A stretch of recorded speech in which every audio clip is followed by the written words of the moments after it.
అల్లూరు జిల్లా బస్సు ప్రమాదంపై ఘటనా స్థలం నుంచి మరింత సమాచారం మా ప్రతినిధి సాయికృష్ణ అందిస్తారు. మారేడుమిల్లి చింతూరు ఘాట్ రహదారిలో ఘోర రోడ్డు ప్రమాదం జరిగింది. తెల్లవారుజామున సుమారు 4:20 యాత్రికులతో వెళ్తున్న ప్రైవేటు ట్రావెల్స్ బస్సు అదుపు తప్పి బోల్తా కొట్టింది. ఘాట్ రోడ్డు, దట్టమైన అటవీ ప్రాంతం.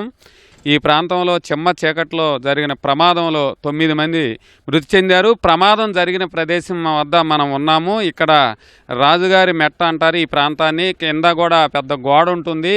10 కిలోమీటర్ల దూరం ఇంకా ఘాట్ రహదారి ముగిసిపోతుంది. ఆ తర్వాత తులసిపాకల, పైన చింతూరు. ఇలా యాత్రికుల బస్సు ఇక్కడికి వస్తున్న క్రమంలో ఈ ఘాట్ రోడ్ని తాకింది. మనం చూడవచ్చు. తెల్లవారుజామున చీకట్లో డ్రైవర్కు కొంత అవగాహన లేకపోవడంతో ఈ గుట్టను యాత్రికుల బస్సు ఢీకొట్టినట్టు కూడా పోలీసులు ప్రాథమికంగా గుర్తించారు. ఈ ఘాట్ రోడ్లో నుంచి ఢీకొట్టిన తర్వాత బస్సు అదుపు తప్పటం, ఆ పైన వెంటనే కిందకి పల్టీలు కొట్టుకుంటూ దూసుకెళ్లిన భయానక దృశ్యాలు అయితే మనం చూస్తున్నాం. ఇక్కడ ప్రస్తుతం ప్రమాద స్థలం వద్ద ఉన్నాం. బస్సును చూడవచ్చు. దొర్లుకుంటూ యాత్రికుల ట్రావెల్స్ బస్సు, ఇది చిత్తూరు జిల్లాకు సంబంధించి రిజిస్ట్రేషన్తో ఉంది. చిత్తూరు వివిధ ప్రాంతాల నుంచి కూడా యాత్రికులంతా వచ్చారు. ఇందులో 35 మంది యాత్రికులు, దానికి సంబంధించిన వంట చేసే వ్యక్తులు కూడా ఉన్నారు. 2 డ్రైవర్లు ఉన్నారు. ఈ మొత్తం కూడా బస్సు దొర్లుకుంటూ చిమ్మ చీకట్లో కింద పడిపోయింది. బోల్తా కొట్టిన బస్సుని మనం చూస్తున్నాం. ఈ ప్రమాదంలో 9 మంది మృతి చెందారు. 5 మహిళలు ఉన్నారు, 4 పురుషులు ఉన్నారు.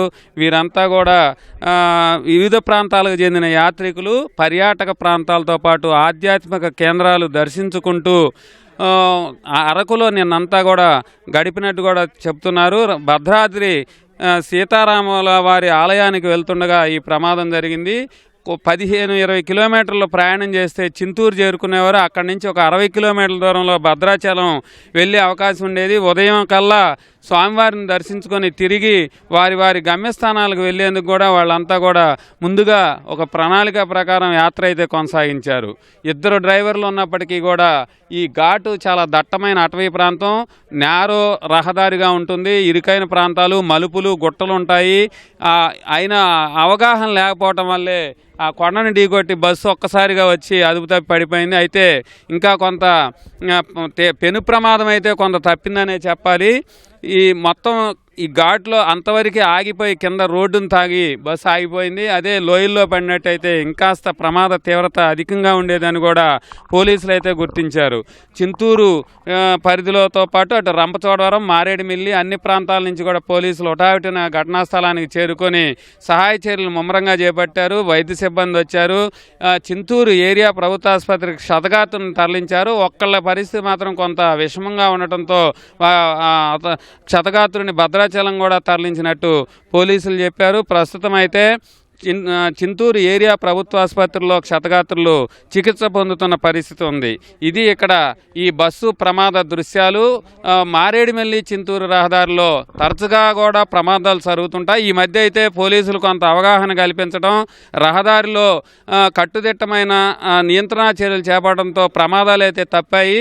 కాస్త అవగాహన ఉన్నవారు కూడా ఈ ప్రమాదాల నుంచి బయటపడుతున్నారు. సుదూర ప్రాంతం చిత్తూరు జిల్లా నుంచి రావటం, రాత్రి పొగమంచు, చలి, అలాగే ఈ చీకట్లో కొంత అవగాహన లేకపోవటం, బస్సును అదుపు చేయటంలో డ్రైవర్ కొంత విఫలం అవటం వల్ల ఈ ఘోర దుర్ఘటన జరిగింది. 9 మంది అయితే ప్రాణాలు కోల్పోయారు. యాత్రకు వచ్చి సందర్శించేందుకు దేవాలయాలు అట్లాగే పర్యాటక ప్రాంతాలను సందర్శించి ఇలా అనంతలోకాలకు వాళ్ళు వెళ్ళిపోవడంతో కుటుంబ సభ్యుల్లో మాత్రం తీవ్రమైన ఆవేదన మిగులుతోంది. కెమెరామెన్ సూర్యప్రకాష్తో సాయికృష్ణ, ఈటీవీ న్యూస్.